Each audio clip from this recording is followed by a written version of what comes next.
أستغفر الله العظيم أستغفر الله العظيم أستغفر الله العظيم الذي لا إله إلا هو الحي القيوم وأتوب إليه لا حول ولا قوة إلا بالله العلي العظيم أشهد أن لا إله إلا الله وأشهد أن محمدا رسول الله رب اشرح لي صدري ويسر لي أمري واحلل عقدة من لساني يفقهوا قولي.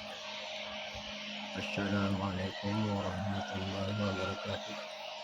Hadirin yang dirahmati oleh Allah Subhanahu wa taala, tidak henti-hentinya kita selalu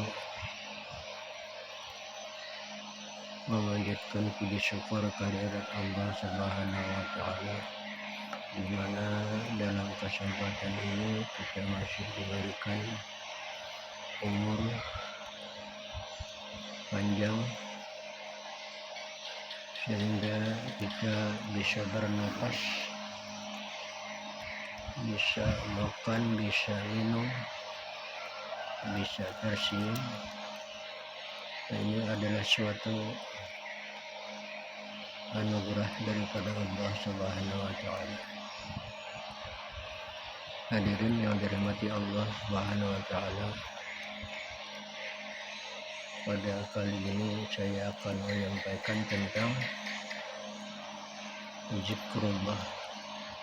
Zikrullah artinya kita mengingat Allah,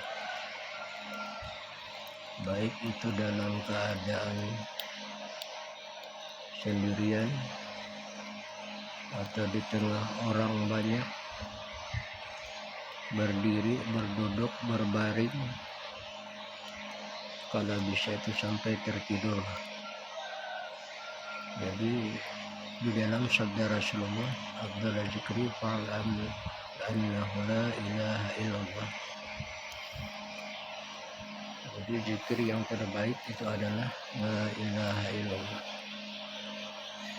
Di dalam hadis lain pula bahwa seseorang di akhir hayatnya kalau bisa menyebutkan kalimat la ilaha illallah, maka seorang itu akan pasti dimasukkan ke dalam surganya Allah.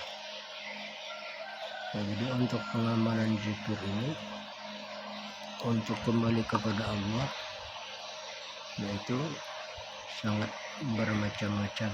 Apa yang hobi kita biasanya, karena kita sering temui ya, ada yang bisa menyebut nama Allah, bahkan ada yang sulit di dalam dia berpulangnya ke rahmatullah atau tidak bisa menyebut la ilaha illallah. Jadi kalau sudah ada sakarat atau sakaratul maut, sebaiknya ya keluarga kita ajak untuk berzikir kepada Allah. Kalaupun sudah tidak bisa, ya maka kemungkinan dalam hatinya bisa. Nah, jadi kadang-kadang ya kita dianjurkan kenapa berzikir la ilaha illallah ini.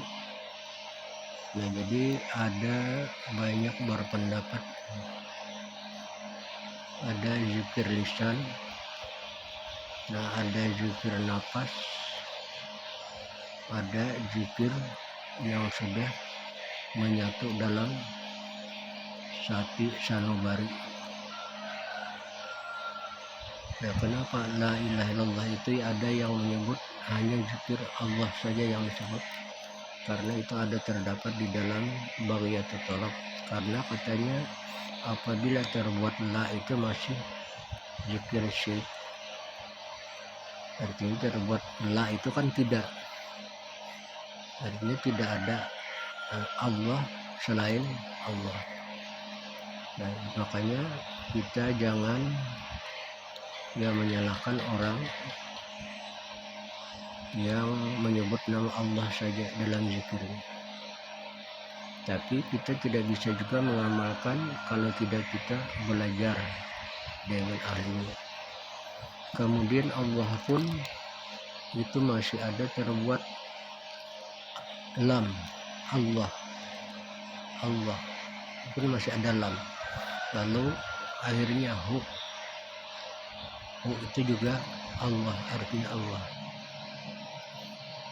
Nah, jadi berbagai macam pelajaran ini, dan juga kita tidak boleh menyalahkan karena mereka belajar. Tapi kalau kita tidak belajar, nah kita jangan mengamalkan karena kita tidak tahu asal usulnya. Nah, kenapa jadi disebut Allah, kenapa hanya hu saja? Jadi kita belajar dengan ahlinya. Nah, jadi untuk seorang merasakan cintanya kepada Allah Subhanahu wa Ta'ala, itu sudah berbagai macam cara pelajaran yang mereka terima.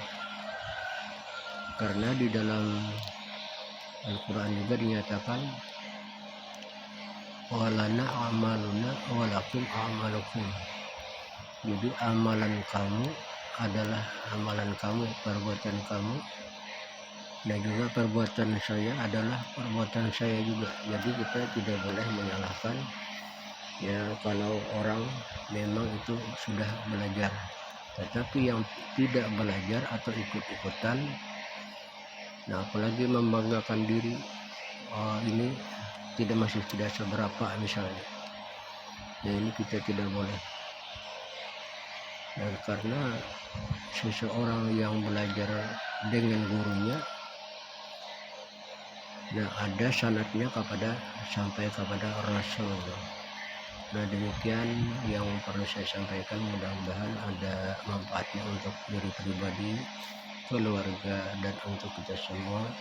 Mudah-mudahan segala dosa kita, dosa ayah ibu kita, dosa jiran kita, dosa tetangga, dosa kaum muslimin dan muslimat akan diampuni Allah Subhanahu wa Ta'ala. Semoga amal perbuatan kita selalu diterima di sisinya. Amin ya rabbal alamin. Assalamualaikum warahmatullahi wabarakatuh.